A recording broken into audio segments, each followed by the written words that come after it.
ओम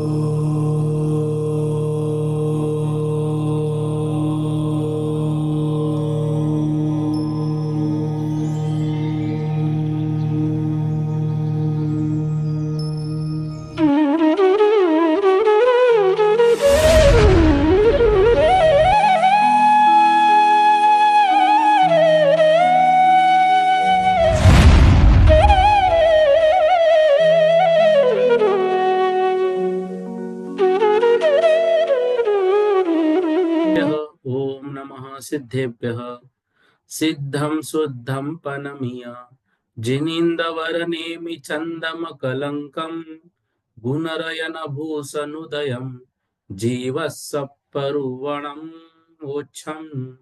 बोलो देवादिदेव 1008 श्री श्रेयांसनाथ भगवान की जय। देवादिदेव 1008 श्री नेमिनाथ भगवान की जय। देवादिदेव 1008 श्री बाहुबली भगवान की जय। आचार्य प्रवर नेमिचंद्राचार्य सिद्धांत चक्रवर्ती महामुनिराज की जय। संत शिरोमणि आचार्य गुरुवर विद्यासागर जी महामुनिराज की जय। निर्यापक श्रमण मुनि पुंगव श्री सुधा सागर जी महामुनिराज की जय। समस्त मुनि संघ की जय। जो 20 प्रकार की प्ररोपणाओं में जीवों का परीक्षण किया जाता है, उन प्ररोपणाओं में गुणस्थान जो है, जिसका वर्णन संक्षेप से होता है, ओघ के अनुसार होता है, उसको हम पढ़ रहे हैं। उसमें कल की कक्षा में चौथे गुणस्थान के विषय में कुछ बातें हमने समझी थी। पहला गुणस्थान मिथ्यात्व कर्म के उदय से होता है। दूसरा गुणस्थान अनंतानुबंधी कर्म के उदय से, जो औपशमिक सम्यक्तों में से उत्कृष्ट से 6 और जघन्य से एक समय का काल शेष रहने पर जो जीव का सम्यक्त्व से पतन होता है, लेकिन वह जीव अभी तक मिथ्यात्व को प्राप्त नहीं किया, उस जीव के वह जो काल है 6 तक का, उसमें दूसरा सासाधन गुणस्थान होता है। तीसरे गुणस्थान के विषय में हमने पढ़ा था सम्यक्त मिथ्यात्व, जिसका नाम है जहां पर परिणाम ना तो सम्यक्त रूप है ना मिथ्यात्व रूप है। तीसरा गुणस्थान क्यों होता है? सम्यक्त मिथ्यात्व प्रकृति के उदय से। किस कारण से? सम्यक मिथ्यात्व प्रकृति के उदय से। तो इस तीसरे गुणस्थान में सम्यक प्रकृति का सम्यक मिथ्यात्व का उदय है। तो सम्यक मिथ्यात्व का उदय होने से यहाँ पर ना तो सम्यक रूप परिणाम होते हैं, ना ही मिथ्यात्व रूप परिणाम होते हैं। तो यहाँ पर परिणाम कैसे है? मिले जुले परिणाम है। ऐसा यह तीसरा जो गुणस्थान है, यह तीसरा गुणस्थान होता है। तो इसमें जो सर्वघाती प्रकृति सम्यक मिथ्यात्व प्रकृति है, वो जात्यंतर है। मतलब वह सत्ता की अपेक्षा तो सर्वघाती है, उदय की अपेक्षा देशघाती है।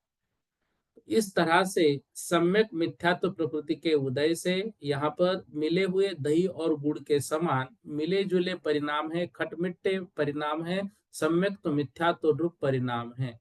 इस तरह से तीसरे गुणस्थान के विषय में हमने समझा था। इसमें यह भी बात समझी थी कि तीसरा गुणस्थान वर्ती जो जीव है, वो सकल संयम को प्राप्त नहीं होता है। मतलब वो छठवें सातवें में या पांचवें गुणस्थान से ऊपर वो जा ही नहीं सकता है। और तीसरे गुणस्थान में आयु का बंध भी नहीं होता है, और जीव इसमें मरण को भी प्राप्त नहीं होता है। और फिर मिश्र गुणस्थान में से पंचमादि गुणस्थान में चढ़ना नहीं है, आयु बंध नहीं है तथा मरण नहीं है। तो मरण नहीं, इस कारण से मरण संबंधित गत्यानुपूर्वी विग्रह गति आदि जो परिणाम है, उन परिणामों को भी जीव करता नहीं है। इस तरह से तीसरे गुणस्थान में और क्या क्या परिणाम है? तो तृतीय गुणस्थान वर्ती जीव ने तृतीय गुणस्थान को प्राप्त करने से पहले यदि सम्यक्त्व के साथ आयु का बंध कर लिया है, तो सम्यक्त्व में जाके मरण को प्राप्त होगा। और मिथ्यात्व में आयु बंध किया था, तो वहां से मिथ्यात्व में जाके ही वो मरण को प्राप्त होगा, क्योंकि तीसरे गुणस्थान में मरण संभव नहीं, मतलब तीसरे गुणस्थान में मरण होता ही नहीं है। चौथे गुणस्थान को हमने कल की कक्षा में समझा था कि जो चौथा गुणस्थान है, यह चौथा गुणस्थान जिसका नाम है अविरत सम्यक दृष्टि। अविरत यहाँ पर जो शब्द है, यह अंत्य दीपक है।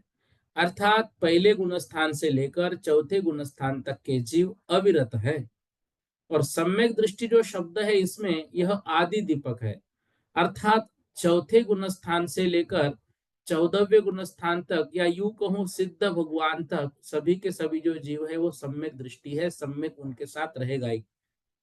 तो इसमें से अविरत शब्द अंत्य दीपक है, पहले गुणस्थान से चौथे गुणस्थान तक सभी अविरत ही है। उसके आगे जो है यहाँ से संयम प्राप्त होगा, तो चौथे गुणस्थान तक अविरति। और जो सम्यक दृष्टि शब्द दिया है, तो चौथे गुणस्थान से आगे के गुणस्थानों में सम्यक दर्शन शब्द रहेगा, यह इसमें आदि दीपक है। तो चारों गतियों में चौथे गुणस्थान से लेकर जो भाव बनते हैं, वे भाव चौथे गुणस्थान में क्या है, ये प्रत्येक गाथा के माध्यम से आगे आगे यहाँ पर आचार्य महाराज हमको समझाएंगे। तो ये जो चौथा गुणस्थान है, यह चौथा गुणस्थान उसमें से यदि हम नारकियों में लगाएंगे, तो नारकियों में सम्यक दृष्टि मिथ्या दृष्टि दोनों है, देवों में भी सम्यक दृष्टि मिथ्या दृष्टि दोनों है, त्रियंचों में भी दोनों है। लेकिन म्लेच्छ खंड के यदि मनुष्यों की बात करें, मतलब मनुष्य में म्लेच्छ खंड की बात करेंगे, तो वहां मात्र मिथ्या दृष्टि है। वो स्थान को छोड़कर बाकी आर्य खंड के मनुष्य में सम्यक दृष्टि और मिथ्या दृष्टि दोनों है। तो जो चौथा गुण स्थान है उसकी परिभाषा हमने क्या पढ़ी थी, देखो, अनंतानुबंधी क्रोध मान माया लोभ, ये चार दर्शन मोहनीय की जो तीन प्रकृतियां है, मिथ्यात्व, सम्यक मिथ्यात्व और सम्यक प्रकृति। तो इनमें से जो सम्यक मिथ्यात्व और मिथ्यात्व है, इन तीनों के उपशम क्षय अथवा क्षयोपशम से सम्यक तो प्राप्ति तो कर ली, परंतु अप्रत्याख्यानावरण कषाय के उदय से अभिव्रत धारण करने रूप परिणाम नहीं बन रहे हैं, अर्थात असंयम भाव रूप है, अतः अविरत सम्यक दृष्टि। इसमें जो अविरत और सम्यक दृष्टि दो शब्द है, दोनों शब्द लेकर व्याख्या करनी पड़ेगी। तो पहले सम्यक दृष्टि है, उसकी व्याख्या क्या होगी, अनंतानुबंधी क्रोध मान माया लोभ की चार और दर्शन मोहनी की तीन, सम्यक प्रकृति, सम्यक मिथ्यात्व और मिथ्यात्व, इन तीनों के उपशम से औपशमिक सम्यक्त्व, इन तीनों के क्षय से क्षायिक सम्यक्त्व, और इन तीनों में से दो, मिथ्यात्व और सम्यक मिथ्यात्व का उपशम है और सम्यक प्रकृति का उदय है, तो क्षयोपशम सम्यक्त्व की प्राप्ति होती है। ऐसे ये सम्यक्त्व की प्राप्ति हुई। लेकिन अभी अनंतानुबंधी को तो हमने दबा दिया है, अप्रत्याख्यानावरण का उदय चल रहा है, तो अप्रत्याख्यानावरण आदि, अप्रत्याख्यानावरण प्रत्याख्यानावरण संज्वलन, तो अप्रत्याख्यानावरण आदि के उदय से व्रत धारण करने रूप परिणाम जीव के नहीं बन रहे हैं, अर्थात वह असंयम भाव रूप ही है। इस कारण से जो चौथे गुणस्थानवर्ती जीव है वे अविरत है, अर्थात वो व्रतों को अभी धारण नहीं कर पा रहे, क्योंकि अप्रत्याख्यान, अ मतलब होता है किंचित, और प्रत्याख्यान मतलब होता है त्याग, और आवरण मतलब होता है उस पर आवरण करना। जो किंचित त्याग पर आवरण करे, मतलब किंचित त्याग भी होने नहीं दे, वह अप्रत्याख्यान आवरण, और प्रत्याख्यान आवरण मतलब पूर्ण त्याग ना होने दे। तो यहाँ पर किंचित त्याग होगा तो कहाँ जाएगा, पंचम गुण स्थान में। तो यहाँ पर अव्रति इसलिए है क्योंकि अप्रत्याख्यानावरण का उदय चल रहा है, क्योंकि आचार्य महाराज ने स्पष्ट लिखा था ना गोमरसार जीव कांड में ही, चारित्रम नथि जदो अविरत अंतेसु थानेसु, चारित्र नहीं है कहां तक, अविरत अंतेसु थानेसु, जो अविरत सम्यक दृष्टि जो चौथा गुणस्थान है उसके अंतिम स्थान तक। ठीक है ना। तो इस तरह से यहाँ पर हमें बात चौथे गुणस्थान की ग्रहण करनी चाहिए। तो चौथे गुणस्थान में कोई चारित्र है क्या, कोई चारित्र नहीं है। तो चौथे गुणस्थान में अचारित्र है। सम्यक चारित्र पांचवें गुणस्थान से, देखो चारित्र को हम बांटेंगे, मिथ्या चारित्र होगा मिथ्या दृष्टि जीव का, अचारित्र, अचारित्र मतलब चारित्र नहीं है चौथे गुणस्थान तक, और सम्यक चारित्र प्रारंभ हो जाएगा पांचवें गुणस्थान आदि से। इसमें जीवन शैली जो है वो संयमित होती है, उसको सम्यक चारित्र नाम दिया है। तो इस चौथे गुणस्थान में अंतरंग क्या परिणाम बनेंगे, अंतरंग कारण इसका रहेगा सातों प्रकृतियों का उपशम क्षय अथवा क्षोपशम, और बहिरंग कारण क्या बनेगा, निशंकित आदि आठों अंगों का पालन, सम्यक्त्वाचरण चारित्र का पालन, मतलब सम्यक्त्व के रूप जो आचरण है, सम्यक दर्शन प्राप्त कर लिया है तो सम्यक दर्शन प्राप्त करने के योग्य, सम्यक दर्शन के योग्य जो आचरण है उस चारित्र का पालन, ठीक है ना।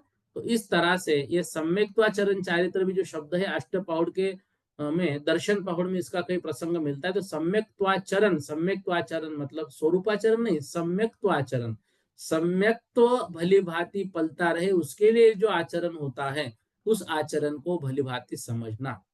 तो चौथे में हिंसादि 5 पापों के त्याग रूप चारित्र नहीं है, फिर भी चारित्रवान ऊपर के गुणों वाला के प्रति समर्पण। हालांकि हिंसादि 5 पापों का त्याग नहीं है, वह चारित्र तो नहीं है, लेकिन फिर भी इस गुणस्थान का जीव है वो चारित्रवान कहलाता है, मतलब वो चारित्र संपन्न, सच्चरित्र संपन्न वह कहलाता है। यह बात यहाँ पर हमको चौथे गुणस्थान के विषय में याद रखनी है। अब देखो, जो 3 सम्यक्त्व है, उपशम सम्यक्त्व, क्षायिक सम्यक्त्व और क्षयोपशमिक सम्यक्त्व, तो उसमें पहला जो क्षायिक सम्यक्त्व है वह द्रव्य उसके लिए चाहिए पहला सहनन, क्षेत्र उसके लिए चाहिए कर्मभूमि, काल उसके लिए चाहिए चौथा काल या चौथे काल में जन्मा हुआ जीव, और भाव उसके चाहिए क्षयोपशमिक चारित्र रूप भाव हो। तो यह जो सम्यक्त्व है ये सम्यक्त्व प्राप्त कर सकता है। तो 3 करण के द्वारा अनंतानुबंधी की, 3 करण के विषय में कल की कक्षा में विस्तार से समझा था। तो 3 करण के द्वारा अनंतानुबंधी कषाय की विषय योजना करने पर दर्शन मोहनी के 3 प्रकृतियों का क्षय करने के लिए भी 3 करण होते हैं, उसके माध्यम से कर्म प्रकृतियों का नष्ट होना प्रारंभ होता है। तो यहाँ पर औपशमिक सम्यक दर्शन, क्षायिक सम्यक दर्शन और क्षयोपशमिक सम्यक दर्शन, तो इन तीनों की बातों को हमें याद रखना है। तो इसमें क्षयोपशमिक सम्यक दर्शन हम किसे कहेंगे? अनंतानुबंधी की 4, मिथ्यात्व और सम्यक मिथ्यात्व, इन 6 प्रकृतियां, क्योंकि अनंतानुबंधी की 4 और मिथ्यात्व सम्यक मिथ्यात्व ये 2, तो ऐसे 6 प्रकृतियों के सर्वघाती स्पर्धकों का उदया भावी क्षय होने पर आगामी काल में उदय में आने की अपेक्षा उन्हीं निशिकों का उपशम होने पर और देश घाती सम्यक प्रकृति का उदय होने पर जो मलिन श्रद्धान होता है, श्रद्धान तो है लेकिन इसको मलिन कहा है, उसे क्षयोपशमिक सम्यक तो कहते हैं। ठीक है, इसमें उदय किसका रहेगा? सम्यक प्रकृति का। अनुदय किसका रहेगा? 6 प्रकृतियों का। उपशम किसका रहेगा? 6 प्रकृतियों का। और श्रद्धान मलिन है, मतलब कहीं पर चल मल अगाड़ दोष क्वचित कदाचित लगते हैं। चल मल अगाड़ दोष के विषय में आचार्य महाराज आगे गाथा दे रहे हैं। तो जब तक जीव क्षयोपशमिक सम्यक्त्व में है तब तक कहेंगे अनंतानुबंधी कषाय की विषय योजना या क्षय। वही जीव जब दर्शन मोहनी की तीनों प्रकृतियों का क्षय करेगा तब क्षायिक कहलाएगा, और वही जीव जब दर्शन मोहनी के 3 प्रकृतियों का उपशम करेगा तब वो औपशमिक, मतलब उसको द्वितीयोपशम हम कहते हैं। तो सम्यक मिथ्यात्व में जो श्रद्धान है वह श्रद्धान मिला जुला था। अब उसमें से जो सम्यक्त्व है उसके प्रति प्रगाढ़ श्रद्धान हुआ कि सच्चे देव ही सच्चे हैं, तो वह जीव चौथे गुणस्थान में आता है। और हमने ये समझा था मिथ्यात्व का उदय आया तो वह मिथ्यात्व में फिर वैनयिक मिथ्यात्व में चला जाएगा, क्योंकि वो सबका वहां पर आदर सम्मान कर रहा है। ठीक है, तो इस तरह से यहाँ पर ये बातें समझनी है। सम्यक्त्वाचरण चारित्र समझना चौथे गुण स्थान में। सम्यक्त्व के आचरण, संयमाचरण चारित्र जो है वह 2 प्रकार का होता है, देशव्रत महाव्रत। तो 5वें गुण स्थान में देशव्रत, उसके आगे महाव्रत है। ये संयमाचरण चारित्र जो है यह चौथे गुण स्थान में नहीं होता है। तो चौथे गुण स्थान में कहीं कहीं पर जो स्वरूपाचरण चारित्र की बात आती है वह थोड़ा सा गलत है। तो शुद्धोपयोग का ही एक पर्यायवाची नाम स्वरूपाचरण चारित्र है।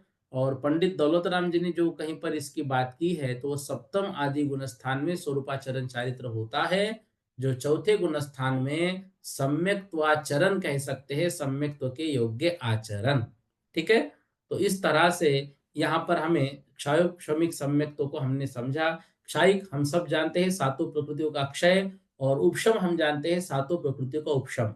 एक बात विशेष है, औपशमिक सम्यक्त्व और क्षयिक सम्यक्त्व, इन दोनों के परिणामों की बात करेंगे तो दोनों के परिणाम बिल्कुल एक समान है। इसमें औपशमिक में वो 7 प्रकृतियां दबी हुई है और क्षायिक में सातों प्रकृति का क्षय हुआ है, लेकिन परिणाम जो है दोनों के एक बराबर है। इतना जरूर है कि औपशमिक के पुनः उदय में आ सकते हैं और क्षायिक के उदय में आएंगे नहीं, लेकिन परिणाम दोनों के एक समान होते हैं। ऐसा औपशमिक में विशेष ध्यान रखना। क्षायिक में तो नष्ट हुआ ही है, और जो क्षायोपशमिक है उसको अभी हमने समझा। इसको थोड़ा सा प्रथमानुयोग चरणानुयोग से लगाएंगे। मान लो चारों अनुयोग से हम जो चौथा गुणस्थान है उसको समझना चाहते हैं, तो प्रथमानुयोग और चरणानुयोग की परिभाषा बनेगी, आप्त, आगम और गुरु इनका जैसा स्वरूप है वैसे स्वरूप के अनुसार उनका श्रद्धान करना, और मात्र श्रद्धानी नहीं, जो निषेध है उनका निषेध ही, जैसे अनायतन, तीन मूर्ता, आठ मद और अनंतानुबंधी के उदय से जो अनंत मल है, आठों अंगों के विरुद्ध जो आठ प्रकार के मतलब जैसे हम अंगों का पालन, उसके विरुद्ध निशंकित युराद्य शंका आकांक्षा आदि जो बातें हैं, अप्रत्याख्यानावरण आदि के उदय से अहंकार वहां पर हो सकता है। तो यहाँ पर हमें प्रथमानुयोग जो है वह प्रथमानुयोग के अनुसार और शरणानुयोग के अनुसार ऐसी व्याख्या बनेगी कि देव शास्त्र गुरु का जैसा श्रद्धान है वैसा श्रद्धान करना, और उनके द्वारा जिन बातों का निषेध किया है उनका निषेध भी समझना, मतलब उनके वचनों का भी अनुपालन करते रहना। ठीक है ना।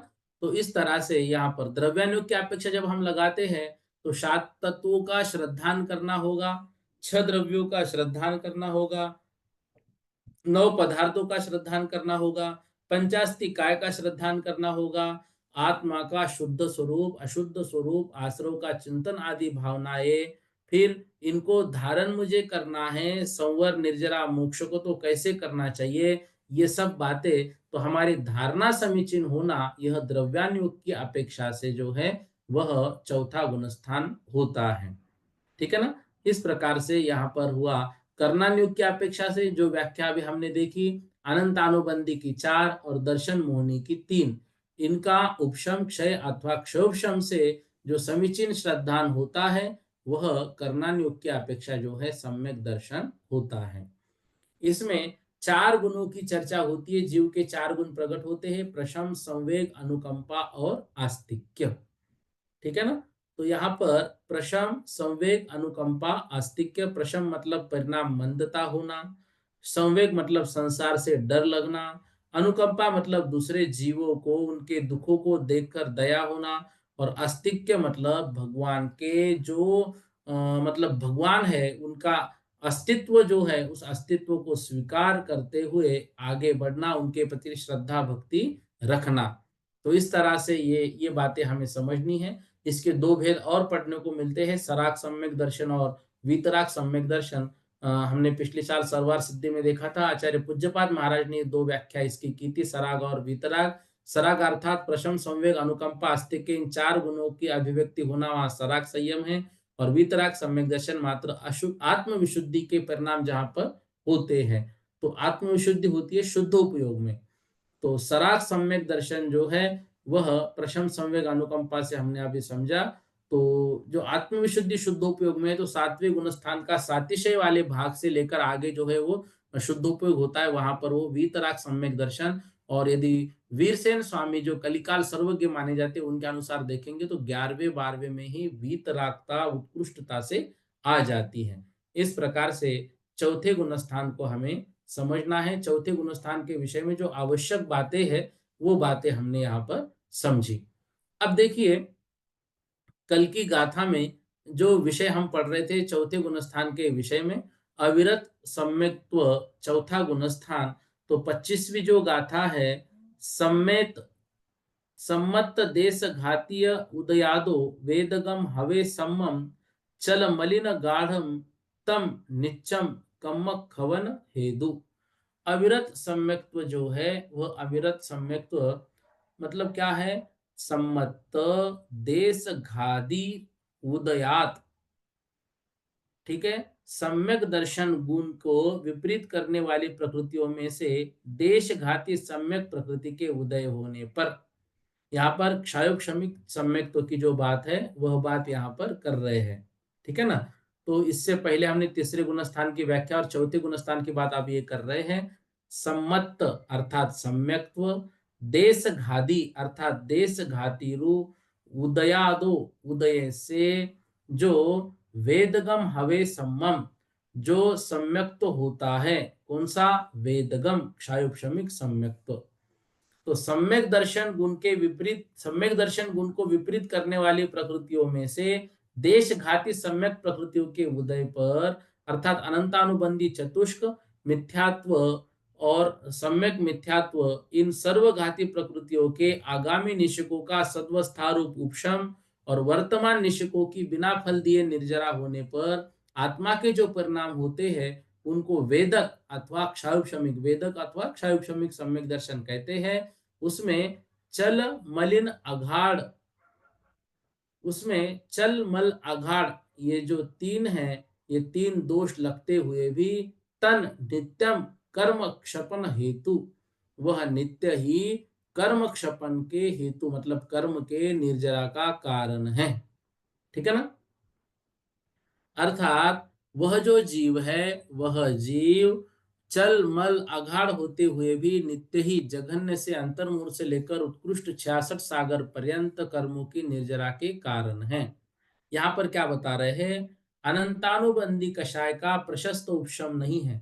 इस हेतु से उन अनंतानुबंधी कषायों का अप्रशस्त उपशम होने पर अथवा विसंयोजन होने पर तथा दर्शन मोहिनी के भेदरूप मिथ्यात्व कर्म और सम्यक मिथ्यात्व कर्म, इन दोनों का प्रशस्त उपशम होने पर अथवा अप्रशस्त उपशम होने पर अथवा क्षय होने पर, इनके सम्मुख होने पर तथा सम्यक्त प्रकृति रूप देशघाती स्पर्धकों का उदय होने पर जो तत्वार्थ श्रद्धान है, लक्षण जिसका ऐसा सम्यक्त होता है, वह वेदक नामधारी या क्षयोक्षमिक सम्यक दर्शन है। जहाँ विवक्षित प्रकृति उदय आने के योग्य न हो, स्थिति अनुभाग घटने अथवा बढ़ने व संक्रमण होने के योग्य हो, वहाँ अप्रशस्त उपशम कहलाता है। पुनश्च जहाँ उदय आने के योग्य न हो और स्थिति अनुभाग घटने बढ़ने और संक्रमण होने के योग्य भी न हो, वहाँ प्रशस्त उपशम कहलाता है। तो यहाँ पर एक क्षायुक्षमिक सम्यक दर्शन की व्याख्या इन्होंने दी है। सीधी सीधी सी बात है, हमारे सम्यक्त्व देशघाती उदयादो, जो सम्यक प्रकृति है उस देशघाती सम्यक प्रकृति के उदय से वेदगम हवे सम्मम, वेदक सम्यक और क्षायुक्षमिक सम्यक तो होता है। मतलब उदय किसका चल रहा है? देशघाती सम्यक प्रकृति का। फिर अनुदय किसका किसका हुआ? अनंतानुबंधी चार, मिथ्यात्व और सम्यक मिथ्यात्व, इनका अनुदय, सम्यक प्रकृति का उदय। और इसमें चल मलिन अघाड़ जो दोष है, वो दोष जो है तो लगते रहते हैं। इस प्रकार से चौथे गुणस्थान की यह जो गाथा है, इस गाथा के माध्यम से चौथे गुणस्थान का वर्णन यहाँ पर आचार्य महाराज हम सबको दे रहे हैं। तो जो चौथा गुणस्थान है, इस चौथे गुणस्थान में क्या हो रहा है, उसमें सबसे पहले इन्होंने क्षायुक्षमिक सम्यक दर्शन की बात की। तो क्षायुक्षमिक सम्यक दर्शन में जो अनंतानुबंधी चार है और जो मिथ्यात्व सम्यक मिथ्यात्व, इन छह का अनुदय, उन्हीं का सद्वस्थारूप उपशम और जो सम्यक प्रकृति है इनका उदय, इस तरह से यहाँ पर जो सम्यक दर्शन है, वह सम्यक दर्शन जो है वो क्षायुक्षमिक सम्यक दर्शन कह रहे हैं। अब देखिए, सम्मत देश घाती उदयादो, सम्यक्त्व प्रकृति के देश घाती के उदय होने पर जो आत्मा के परिणाम है वो क्षायुक्षमिक सम्यक दर्शन। और इसमें चल मलिन आगाड़ होते हुए भी नित्य अर्थात जघन्य अंतर्मूल से लेकर उत्कुल छह सागर पर्यंत कर्मों की निर्जरा होती है। तो क्षयोक्षम किसे कहेंगे? वर्तमान कालीन सर्वघाती स्पर्धकों का उदयाभावी क्षय और भविष्य में उदय आने के योग्य सर्वघाती स्पर्धकों का सद्वस्था रूप उपशम। अभी उदय नहीं है, इस कारण से उनका क्षय माना। भविष्य में उदय में आएंगे, इस कारण से उनका उपशम माना। और वर्तमान कालीन देशघाती स्पर्धकों का उदय, इन तीन रूप कर्म की अवस्था को क्षयोक्षम कहते हैं। अब उदयाभावी क्षय बार बार शब्द आ रहा है, उसका मतलब क्या है? सर्वघाती प्रकृतियों का अनंत गुणाहीन होकर देशघाती में परिवर्तित होकर उदय में आने को उदयाभावी क्षय कहते हैं। सर्वघाती जो प्रकृतियां है वो उदय में तो नहीं आ रही है, वो देशघाती रूप परिवर्तित होकर उदय में आ रही है। इस कारण से अभी उनका उदय नहीं चल रहा है, तो उदय के अभाव में उनको क्षय कहा जाता है। इसमें सर्वघाती स्पर्धक उदय में आने के एक समय पूर्व देशघाती में परिवर्तित हो जाते हैं। तो जो सत्ता है, उस सत्ता में से जो नीचे क्या चल रहा है, सर्वघाती का जो है वो सत्ता में है। अब उदय में आने के, जैसे यहाँ पे समझो उदय में आएंगे सत्ता में, तो यहाँ पर उदय आने के समय ही ये देशघाती रूप परिवर्तित होकर उदय में आती है। ठीक है ना। तो इस तरह से जो प्रकृति ये है, ये इसको लगाना है। फिर सद्वस्तारूप उपशम किसे कहते हैं? सद्वस्तारूप उपशम वर्तमान समय को छोड़कर भविष्य में उदय में आने वाले सर्वघाती स्पर्धकों के सत्ता में रहने को सद्वस्तारूप उपशम कहते हैं। भाई उदय में तो नहीं आ रहे, क्योंकि वो देशघाती रूप परिवर्तित होकर उदय में आ रहे, तो उदय में नहीं आ रहे, इसलिए उदयाभावी क्षय।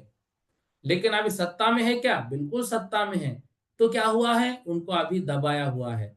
तो इस कारण से उनका सद्वस्तारूप उपशम, क्योंकि वो भविष्य में उदय में आएंगे ही आएंगे।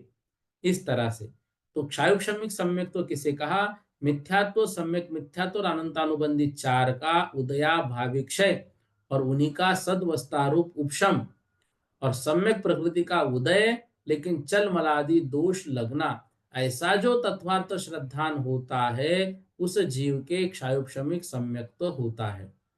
मन में प्रश्न होगा, चलमल अघाड़ दोष क्या है? देखो, चल मल अघाड़, चल मतलब जो चंचल होना, जल की तरंगों की तरह चंचल होना, आप्त आगम पदार्थों के विषय में चंचलपना होना, यह जो है वह चल दोष कहलाता है। मल दोष क्या है? बाह्य मल से सहित शुद्ध सोना, अर्थात सोना तो है लेकिन बाह्य मल से सहित, मतलब शंकादि मल सहित सम्यक, तो थोड़ा भी शंकाएं चल रही है। अघाड़ मतलब वृद्ध के हाथ की लाठी, जो ऐसी हिलती डुलती रहती है थोड़ी सी। तो आप्तादि की प्रतीति में शिथिल था, थोड़ा सा आप्त के प्रति श्रद्धान तो हमारा है, लेकिन शांतिनाथ भगवान शांति के कर्ता, मुनिसूरतनाथ भगवान हमारे रोग शोक को हरने वाले हैं। इस तरह से जो मन में चिंतन चलता है वह चल मल अघाड़ दोष रूप जो है हमको थोड़ा तकलीफ देता है। तो आप्त आगम पदार्थों में चंचलपना होना चल दोष है, शंकादि मल सहित सम्यक तो होना ये मल दोष है, और आप्तादि की प्रतीति में थोड़ी शीतलता होना यह जो है, यह अघाड़ जो दोष है वो दोष है। तो चल मल अघाड़ दोष है जो सम्यक तो में थोड़े बहुत लगते ही रहते हैं। ठीक है, इस तरह से यहाँ पर बात हमको समझनी है।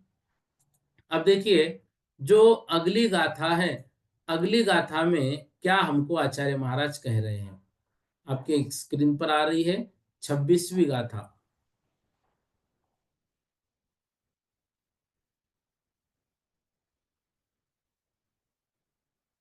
इसमें ली नहीं है क्या मैंने?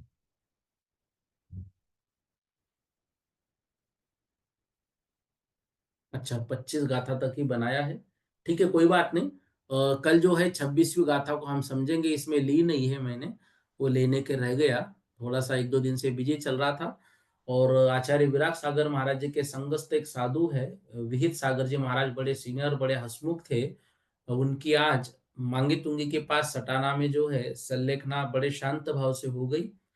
परसों रविवार को मैं उनके दर्शन के लिए वहां पर गया था, तो बड़े शांत भाव से वो समाधि की साधना को साध रहे थे। देखने जैसी उनकी स्थिति थी कि इतनी आत्मा जो है वो जाने के लिए तैयार है, शरीर जो है पूर्ण क्षीण हो चुका है, पेट पीठ को लगा है, उसके बाद भी उनके परिणाम बड़े शुद्ध थे, हंसते खेलते हुए थे। और बड़े अच्छे से सामायिक पाठ पढ़ो, अब भक्ति पढ़ो, भक्ति का समय हो गया, ये सब बातें वो कर रहे थे। महाराज जी ने आहार का समय हुआ तो उनको पूछा, पिछले 8-10 दिन से उनकी संलेखना चल रही थी, तो वहां पर विवर्धन सागर महाराज जी थे, आहार के समय उनको पूछते क्यों आहार को उठना है क्या? तो वो कह रहे थे कि अभी तो चारों प्रकार के आहार का त्याग किया है, तो अब चारों प्रकार के आहार त्याग, आहार के लिए कैसे उठना है? मतलब बड़े भाव से उन्होंने संलेखना की साधना को किया। और आज दोपहर 3:05 पर उन्होंने इस नश्वर देह को छोड़कर अग्रिम अपनी सिद्धत्व की साधना की ओर वो चल बसे। मतलब यह जो साल रहा 2024 हमारे लिए, यूं कह सकते हैं कि बहुत बुरा साल रहा। आचार्य महाराज का गमन हुआ फरवरी महीने में, उसके बाद आचार्य विराग सागर महाराज जी का, वो भी हम सबको छोड़कर चौमासे के पहले ही चले गए, इसी जालना, हमारे जालना नगरी से ही। और अब जाते जाते भी इस साल ने थोड़ा हमको दुख दिया है, जो कि विहित सागर महाराज जी बड़े शांत सरल हंसमुख ऐसे महाराज जी थे, सबके प्रति उनका बहुत स्नेह था।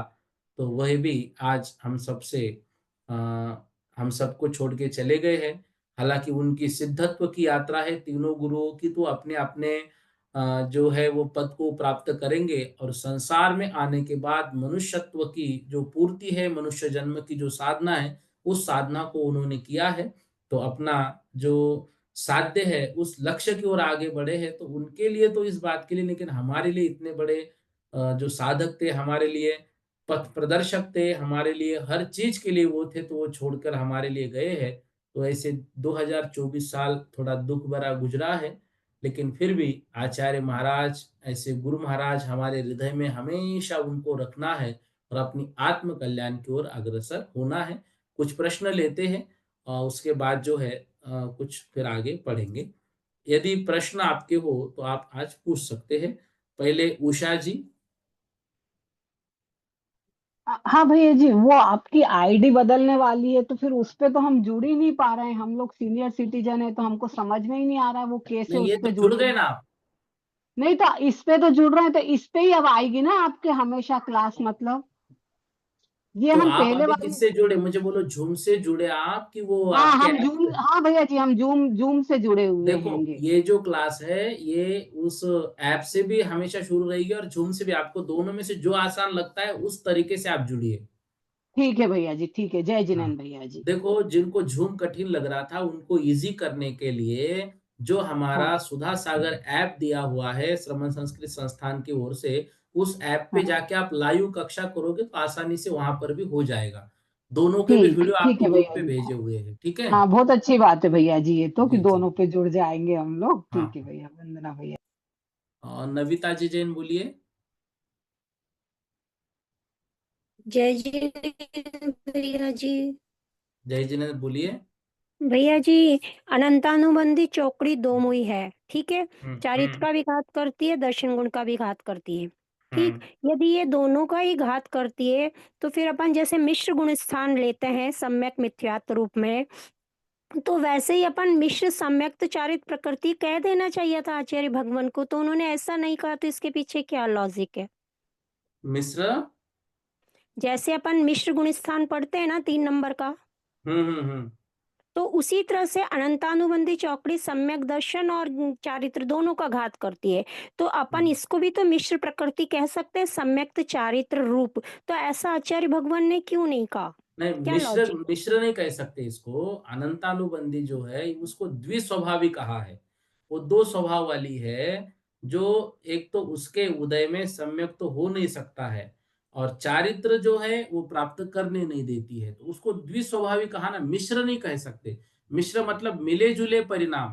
तो इसमें हम्म, मिश्र मतलब मिला जुला नहीं है कुछ, सम्यक तो दर्शन और चारित्र, ये मिला जुला नहीं है। वो है तो चारित्र की ही अनंतानुबंधी, लेकिन हम्म। उसका स्वभाव जो है वो सम्यक्तों का घात करना भी, इसलिए उसको द्विस्वभावी कहा है, मिश्र पर नहीं कह सकते।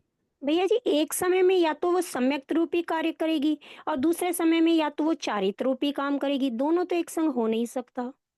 सही बात है ना। देखो, जब कोई जीव चौथे गुण स्थान में है, औपशमिक सम्यक तो है, और उसके हम्म। अनंतानुबंधी के उदय हो गया। अब वहां अनंतानुबंधी के उदय से चारित्र का तो कोई घात हो नहीं रहा, क्योंकि चारित्र वहां है ही नहीं, तो उसकी बात ही नहीं है ना। इस हम्म। कारण से वो जो है उसके उदय में सम्यक तो नष्ट हो रहा है, तो सम्यक तो लिया है। और जो अभी हम्म। चारित्र नाम नहीं पा रहा है, वो मुख्य रूप से वो अप्रत्याख्यानावरण से ले रहा है। तो अप्रत्याख्यानावरण, प्रत्याख्यानावरण, संज्वलन और ये जो अनंतानुबंधी, ये चारों जो है वो उधर की कषाय के भेद होने के कारण वो उसको चारित्र में लिया है। बाकी ऐसा मिश्र उसको नहीं कहेंगे, द्विस्वभाव वाले उसको जरूर कहेंगे। भैया जी, तीसरे गुण स्थान में जीव या तो गिर के पहले में आता है या ऊपर जाएगा तो चौथे में आता है। तो हाँ। अन्य गुण स्थानों में ये नहीं जाता, तो इसके पीछे कारण क्या माने? विशुद्धि की कमी या कुछ और? नहीं नहीं, यहाँ पर ये मानेंगे हम कि उसके अभी सम्यक तो मिथ्यात्व रूप दो प्रकार के परिणाम है। तो दो प्रकार के परिणामों में से ही वो गुजर रहा है, तो इसलिए दोनों में से वो एक को चुनेगा, तो तीसरी कोई तो बात ही नहीं आएगी ना वहां पे। पंचम भी तो चुन सकता है ना, वो देश व्रत भी तो ले सकता है ना। नहीं ले सकता है ना। क्यों नहीं ले सकता है? क्योंकि जो तीसरा गुणस्थानवर्ती जीव है, वह तीसरे गुणस्थान से वहां जो सम्यक दर्शन प्राप्त करेगा तो चौथे गुणस्थान में आएगा। क्यों? क्योंकि अविरति है, अविरति जीव की ही वो मिश्र के परिणाम होंगे। तीसरा गुणस्थान अंतर मुहूर्त का है। अब जिसने दीक्षा धारण कर ली है, वह मिश्र गुणस्थान में आएगा क्यों? इसलिए नहीं आएगा क्योंकि उसने दीक्षा धारण करी, उनकी पूरी पक्की श्रद्धा है। अब जो चौथा गुण स्थान वाला है, उसके कभी कभी क्वचित कदाचित परिणाम ऐसे हो सकते कि अब मुझे जो कुदेव कुशास्त्र है वो भी सही लग रहे हैं, इस कारण से। या फिर कोई कुदेव आदि को पूछता हुआ आ रहा है और सच्चे देव का स्वरूप किसने बता दिया, तो उनको लग रहा है कि नहीं अब सच्चे देव भी सही है, तो वो मिथ्यात्व से आया। और चौथे से गया तो कुदेव भी सही है, ऐसा करेंगे तो वहां पे आएगा। अब वो पांचवें गुण स्थान में जो है, वहां पर उसको संयम ग्रहण करना पड़ेगा। तो पहले श्रावक बनेगा कि एकदम पहले संयम ग्रहण करेगा? तो पहले श्रावक बनना पड़ेगा, फिर संयम ग्रहण करेगा। और ठीक जो भैया जी। पहले गुण स्थान से पांचवें या सातवें गुण स्थान में आगमन का विषय है, वह इस तरह से है कि किसी ने दीक्षा धारण कर ली, और दीक्षा धारण करने के पहले वो पहले गुण स्थान में था, और दीक्षा धारण कर ली, कपड़े जैसे निकल गए, तो उस समय में जब आचार्य महाराज मस्तक पर पंचमुष्टि केशलोच करते और मंत्र पढ़ते हैं, तो उस समय उनके इतने विशुद्ध परिणाम हो गए कि वह जीव पहले गुण स्थान से सीधा सातवें में गया। क्यों? क्योंकि बहिरंग में कारण भी उसके कपड़े निकलने का हो गया है वहां पर। लेकिन तीसरा गुणस्थानवर्ती जो अभी मिश्र परिणाम चल रहे हैं, तो मिश्र परिणामवर्ती जीव ऐसे कोई आचार्य महाराज के पास जाके निवेदन करेगा नहीं कि मुझे भाई आप व्रत दे दो करके। व्रत दे दो ये परिणाम उसके कब आएंगे? जब वो श्रावक बनेगा। मिश्र में व्रत ग्रहण करने के परिणाम होंगे नहीं ना। बात समझ रहे हो ना आप? जी भैया जी। चंचलपना में वो व्रत मांगेगा ही नहीं। व्रत और मांगेगा जबकि चौथे गुणस्थान में जाने के बाद। पहले गुण स्थान वाला जा सकता है सीधे सातवें में, या फिर गिर के बिल्कुल। छठे में आ जाएगा। पहला गुणस्थान वार्ती अभी मिथ्या दृष्टि है, ठीक है। हम्म। मिथ्या वो अपेक्षा लगाई जाती है। अब वो मिथ्या दृष्टि है महाराज जी के पास, वो समझ देखो, अभव्य जीव भी मुनिचर्या का उत्कृष्ट पालन कर सकता है, ये तो मिथ्यात्व की बात तो अलग है। अभव्य जीव जिसको जिंदगी में कभी सम्यक दर्शन भी नहीं होना है, वह जीव भी मुनिचर्या का उत्कृष्ट पालन कर सकता है। तो ऐसे जीवों की अपेक्षा पहले से सीधा सातवां गुण स्थान भी कहा हुआ है। या फिर दीक्षा लेने के समय के भाव बनाए हैं, दीक्षा लेने के पहले मिथ्या दर्शन, लेकिन एक श्रद्धा होगी, देखा देखी कि मुझे ऐसी दीक्षा लेनी है, और यही मैं कुछ सार इसमें ढूंढता हूँ, और दीक्षा लेने के लिए बैठ गया। आचार्य महाराज ने वहां पर मंत्र पढ़े, और अब ऐसी विशुद्धि हो गई कि बहुत गजब का काम हो गया। जैसे वो बहुरूपिया का उदाहरण आता है, ब्रह्म गुलाल। ब्रह्म गुलाल को राजा ने कहा था कि आपको दीक्षा लेकर महाराज जी का रूप धारण करके हमको रिझाना है। तो दीक्षा लेने के लिए दीक्षा लेने के भाव नहीं थे, उसके भाव थे राजा को रिझाना और पैसे कमाना। लेकिन जब दीक्षा ले ली तो वहां पे इतना आनंद आ गया कि महाराज जी को बोला अब मैं वापस नहीं आने वाला, यहाँ बहुत आनंद आ रहा है, अब मैं बार बार रूप चेंज नहीं करूंगा, यही रूप सबसे अच्छा है। तो रूप जब धारण कर रहा था तब पता नहीं परिणाम कैसे थे, लेकिन धारण करने के बाद तो सप्तम गुण स्थान जैसे बन गए। समझ रहे हैं ना आप? जय जिनेन्द्र जी। हाँ। रिया जी जैन, गुवाहाटी। जय जिनेन्द्र भैया जी।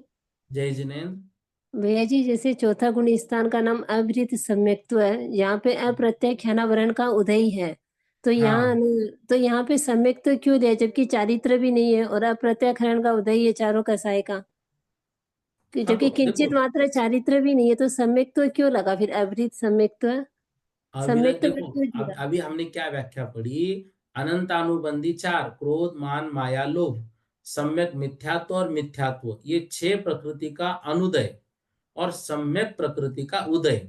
तो सम्यक प्रकृति के उदय के कारण क्षौक्षमिक सम्यक दर्शन मानेंगे। अनंतानुबंधी चार, मिथ्यात्व, सम्यक मिथ्यात्व और सम्यक प्रकृति, इन दर्शन मोहनीय की तीनों प्रकृतियों का दब गए, उपशम हो गया। अब दर्शन मोहनीय दब गया, तो जो दर्शन मोहनी के कारण मिथ्यात्व था, तो अब उसके विरुद्ध जो है वो सम्यक तो है, इस कारण से असम्यक तो माना जाएगा। या तो इसी कारण सातों से अपन प्रकृतियों का हाँ। इसी कारण अपन चारित्र की अपेक्षा रख रहे हैं क्या उसको, जैसे दो बातें सही ले रहे हैं। चारित्र। अविरत सम्यक दृष्टि की व्याख्या में दो बातें ले रहे हैं। पहली बात ले रहे हैं अनंतानुबंधी चार और सम्यक मिथ्यात्व, मिथ्यात्व और सम्यक प्रकृति, इनका उपशम क्षय या फिर सम्यक प्रकृति के उदय से क्षयोपशम। इस कारण से यहाँ सम्यक तो नाम आया। और अविरत नाम क्यों आया, उसका कारण दे रहे हैं अप्रत्याख्यानावरण कषाय का उदय होने से यहाँ पर संयम ग्रहण करने रूप परिणाम नहीं हो रहे हैं। तो इसकी व्याख्या में दोनों बातें लिखना जरूरी है। ठीक है भैया जी। हाँ, आकांक्षा जी जी जैन झांसी।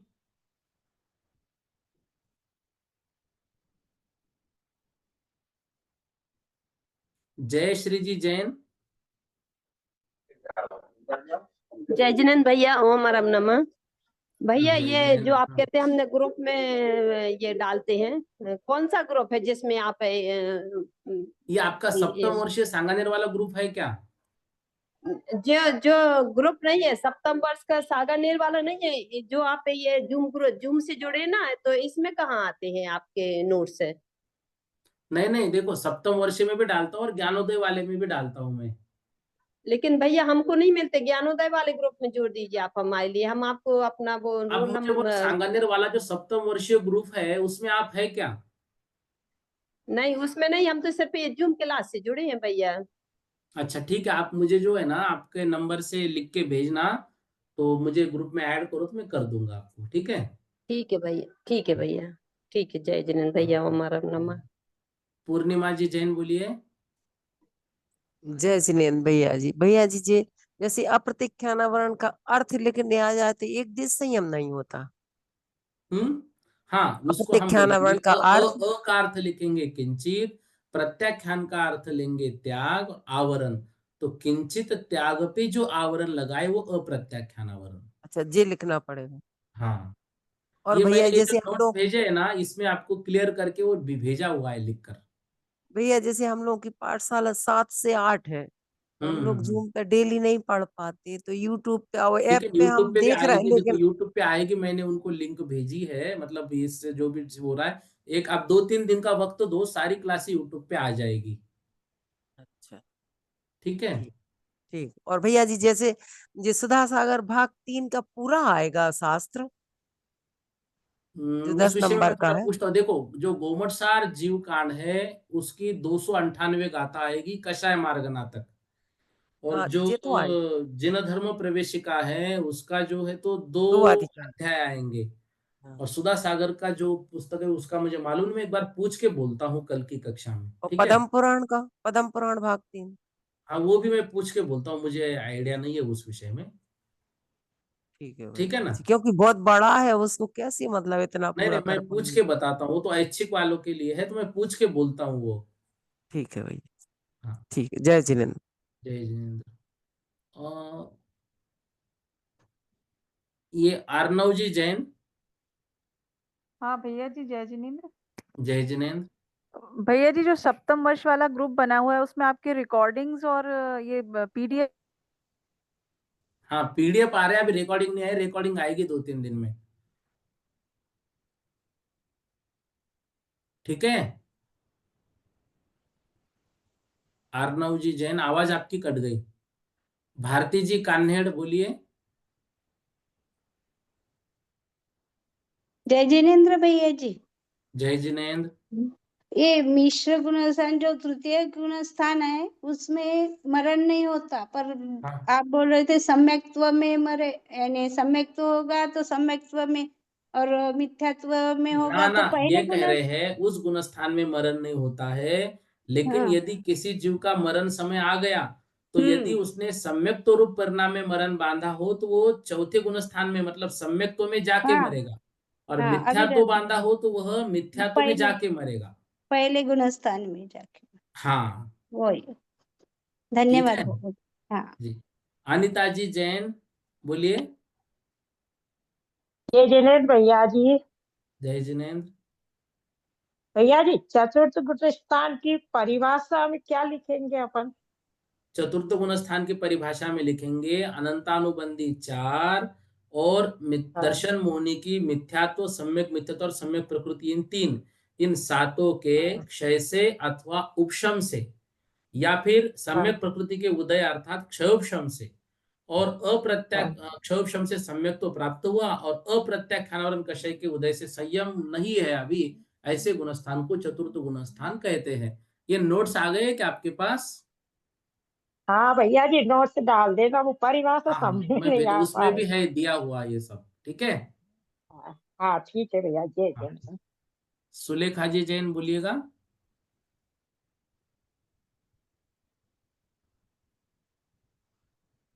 जय जिनेन्द्र भैया जी। जय जिनेन्द्र।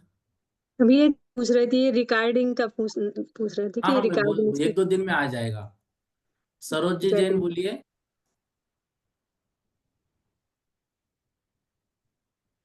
सरोज जी जैन पृथ्वी। हाँ बोलिए बोलिए। भैया जी। जय जिनेन्द्र। भैया जी हमको तो प्रश्नोत्तर टाइप के लिखाओगे क्या, प्रश्नोत्तर लिखाओगे क्या आप? हाँ ठीक है प्रश्नोत्तर। एक्चुअली क्या है, सोचता रोज हूँ लेकिन ऐसा कुछ ना कुछ काम चल रहा है तो ऐसे हर एक गाथा में जो नोट्स आपको भेज, इसलिए बोला प्रिंट मत निकालो, हर एक के बाद प्रश्नोत्तर भी मैं भेजूंगा। क्योंकि इसलिए भैया जी हम थोड़े इतना नहीं समझ में आता, कमजोर भी है थोड़ा, इस वजह से प्रश्नोत्तर से थोड़ा याद कर लेंगे। नहीं ठीक है भेजूंगा। ठीक है भैया, अभी आप लिखा देंगे। हाथ पकड़ा है तो वो बहुत अच्छे से साथ दूंगा, चिंता मत करो, लेकिन आपको भी वैसा पढ़ाई करनी है, अच्छे से पेपर देना है। हाँ तो वही तो भैया जी, हमको प्रश्नोत्तर से हमको अच्छे थोड़े याद कर बिल्कुल लेते हैं इसलिए बिल्कुल भेजूंगा, आप देखते जाओ कितने अच्छे से हर चीज आपके पास आएगी। ठीक है भैया, जय जिनेन्द्र। हाँ आकांक्षा जी जैन झांसी। जय जिनेन्द्र भैया जी। भैया जी ये आहार काय योग के बारे में पूछना था, एक जगह लिखा हुआ आ रहा था असंयम का परिहार, एक तो इसका अर्थ, और आहारक जो काय योग होता तो पहले तो औदारिक शरीर मुनि अवस्था रहती तो थोड़े समय के लिए प्रकट होता ना, ये हमने आज पढ़ा तो मैं हाँ। इसके बारे में थोड़ा समझा दीजिए अगर टाइम है तो भी। देखो औदारिक शरीर हमारा है और वो मुनि महाराज ध्यानस्थ अवस्था में बैठ गए। अब क्या हो गया उनका, या तो मतलब कहीं पर उनको जाके मुनि महाराज से कोई शंका पूछनी है तो उसके लिए उनके मस्तक से एक हाथ का जो है वैसा पुतला निकलता है जो जाके शंका का निरसन करके आता है, या फिर उनको कहीं पर क्षेत्र की वंदना करनी है तो वो वंदना करके आते हैं, तो उसको कहते हैं आहारक काय, ठीक है ना, वो शरीर। और उनके बनने के पूर्व जो अवस्था है वो आहारक काय योग कहलाती है, आहारक मिश्र काय योग। नहीं तो जैसे वहां पे लिखा था असंयम का परिहार करने के लिए, और ये दीक्षा कल्याणक में भी जाता पूछने के लिए, तो उस समय कैसे कब जाता, मतलब समझ में नहीं आया वो, मतलब उसमें 3 बार। कहीं किसी पंच कल्याणक में जाना है तो वो वहां पर चले गए, कहीं पर विदेश क्षेत्र में जाके किसी कल्याणक को देखना है तो वो वहां पर भी जाके वो देख के आ सकते हैं आहारक शरीर के माध्यम से। असंयम का परिहार मतलब क्या हुआ? असंयम का परिहार मतलब ऐसे यदि वंदना के लिए वो जाएंगे सम्यक शिखर जी पर तो चलने से कुछ तो जीवों की हिंसा होगी। अच्छा यहाँ पर ये शरीर निकल कर जाएगा, वंदना करके आएगा तो वहां पर असंयम कुछ होगा ही नहीं ना, थोड़ी भी बात इधर उधर होगी नहीं तो उसका परिहार हो जाएगा, तो ऐसे असंयम के परिहार के लिए। और ये जब ये आहारक शरीर होता तो फिर मरण भी हो जाता, जैसे क्वेश्चन पूछ के आया तो कभी कभी उसमें लिखा था कभी कभी मरण भी हो जाता, तो ये ना वो देखो वो है तेजस शरीर। जब तेजस शरीर निकलता है, तेजस शरीर निकलने के बाद वो सामने वाले नगरी को जलाकर आकर खुद को भी भस्म कर देता है, वो तो तो वो होता है। तो आहारक का योग का ही पढ़ रहे हैं हम लोग, 7-8 गाथा है हाँ तो योग। आहारक काय में वो ऐसा बोल रहे हैं कि उस समय यदि जीव का मरण हो जाए तो वह वहां पर जो निकले हुए आहारक कायोग में आत्म प्रदेश है, वो आत्म प्रदेश उस जीव का जहां पर भी जन्म होगा उसमें मिक्स हो जाएंगे, इस तरह का कुछ उल्लेख होगा। वो उतना मुझे व्हाट्सएप पर भेजो, उतना विषय में आपको समझा के भेजूंगा। जी जी जी, जय जिनेन्द्र भैया हाँ। जी। मीना जी जैन। जय जिनेन्द्र भैया जी। जय जिनेन्द्र। अभी आप बता रहे थे ना कि ऐच्छिक पेपर में होगा, पर इस बार तो भेद नहीं है ना, इस बार तो सारे अनिवार्य हो गए। नहीं एक्चुअली सही बोलूं क्या है वो मैंने देखा नहीं है क्या है, मैं वो कल बोलूंगा कक्षा में क्या है तो। हाँ ठीक है इस ना, बार तो अभी मुझे सारे। एक दीदी का अभी भी दोपहर में एक मैसेज आया था कि कौन सा कितने नंबर को, ये भी आप दो क्लास में बता देना बोल के, तो मुझे हाँ मेरी स्कूल ही छूटती है 6 बजे, मैं घर आने तक 6:30 बजते हैं और फिर तैयार होके परिवार बैठना, में फिर फोन लगाना होता नहीं है, तो मैं आज लगाऊंगा, पूछूंगा, आपको कल बताऊंगा। नहीं, ये मैसेज तो कई बार सुना है ना कि 70 नंबर का सिर्फ जीवकांड है, 10 नंबर में जैन सिद्धांत प्रवेश का, 10 नंबर में पद्म पुराण, 10 नंबर में सुधा सागर जिनवाणी भाग 3 है, ऐसा है। हाँ ठीक है ना, वो ऐसा हाँ, हो लेकिन सकता है। तो मतलब ये सब अनिवार्य लोग सुन तो रहे हैं, भेजना है। सब लोग सुन रहे, तो ये सब लोग याद रखना, फिर भी मैं कल कंफर्म बताऊंगा। हाँ, अनिवार्य ऐच्छिक का भेद नहीं है इस बार, मतलब सारे पढ़ के देना है। अच्छा अच्छा, ठीक है ना। हाँ, बस हम्म। भैया जी जिनवाणी सुधा सागर महाराज जी वाला वो उस पे जरूर हेल्प कर दीजिए, क्योंकि वो पीडीएफ अब भी है इतना मेरे सब पास। कैसे होगा, इतना वक्त बचा है कि गोमट सार जीव कांड ही मुश्किल है, लेकिन मैं फिर भी वो कराऊंगा। उसमें जो संख्या संख्या की गाथा आएंगी ना, उसका अपन सिर्फ क्या करेंगे, अर्थ अर्थ कर लेंगे, क्योंकि वो तो वैसे भी पूछने नहीं है। बाकी अच्छे से जो हाँ विशेष मतलब समझने की होगी उसको पूरा डिटेल समझ के हो जाएगा, प्रयास पूरा चल रहा है। ठीक है। हाँ, पीडीएफ बस मिल जाएगी तो कुछ नहीं है, फिर पढ़ लेंगे, काय की इसलिए पीडीएफ? मतलब बुक नहीं। ये सुधा सागर महाराज जी वाली जिनवाणी भाग 3 वो का। तो बुक सांगानेर से आई होगी ना आपके पास, नहीं नहीं। नहीं, तो आप उसको मैं सांगानेर एक्चुअली से मंगा अलग अलग लीजिए। जगह पे रहती हूँ। ठीक है, मैं पीडीएफ भी देखता हूँ, मिल जाए तो। हम्म। हाँ, वो मिल जाए तो आप इतना ग्रुप में इतना ही डाल कर दीजिए, लेते आप हैं आज। मेरा नंबर। हाँ, आज का अंतिम हाँ, प्रश्न है या फिर मैं संगीता जी जैन। जय जिनेन्द्र भैया जी। जय जी। संगीता जी जैन। हाँ भैया जी, जय जिनेन्द्र। जय जिनेन्द्र। भैया जी, मैं ये प्रयागराज से बोल रही हूँ। मैं ये कहना चाह रही थी, जैसे हम लोग सब शंका पूछते हैं, यदि ये अपने ग्रुप में डाली जाएगी ना, तो हम लोग को और भी ज्ञानवर्धन होगा इसका। जैसे आपको बिल्कुल पर्सनली सही। ना डाल आप लोग आप ग्रुप में डालो, तो उसमें मैं निरसन भेजूंगा, तो सभी के लिए बातें बहुत अच्छी हो जाएगी वो। तो क्योंकि हम लोग के मन में एक सवाल आता है, 10 लोगों के मन में 10 सवाल आए तो हमको 10 चीज का उत्तर मिलेगा अपने हम बिल्कुल बिल्कुल सही है, लेकिन ग्रुप में नहीं, आप मुझे पर्सनल भेजो, उसके समाधान में आपको भेज के फिर ग्रुप पे भी भेजूंगा। तो क्योंकि ग्रुप ओके पे यदि सब डालेंगे ना, सब एक साथ 10 आ गई समझो शंका, तो एक आध बार ऐसा नीचे की देख ली ऊपर की नहीं देखी, ऐसा भी हो सकता है। आप भेजो ओके मुझे पर्सनल में, उसका निरसन मैं आपको पर्सनल भी भेजूंगा, और उसका उत्तर ग्रुप पर भी भेजूंगा। जी भैया जी, जी भैया, धन्यवाद भैया जी। आज इतना ही करते हैं। बोधि समाधि परिणाम विशुद्धि स्वात्मोपलब्धि शोषो सिद्धि चिंता मनिम चिंतित वस्तुदानिम त्वामंद्यमामस्य ममास्तु देवी।